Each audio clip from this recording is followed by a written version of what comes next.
In this topic, we will learn about decompilation, its importance and various techniques to decompile APK files. First, let's understand what is decompilation and why is it important.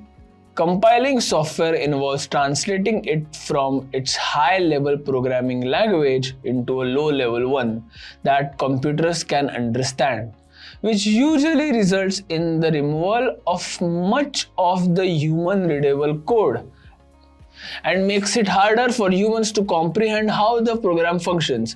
It can help developers and researchers to extract original components which can be modified, analyzed, or used as a reference for other projects. Techniques to decompile APK files. There are two different ways we can decompile APK files.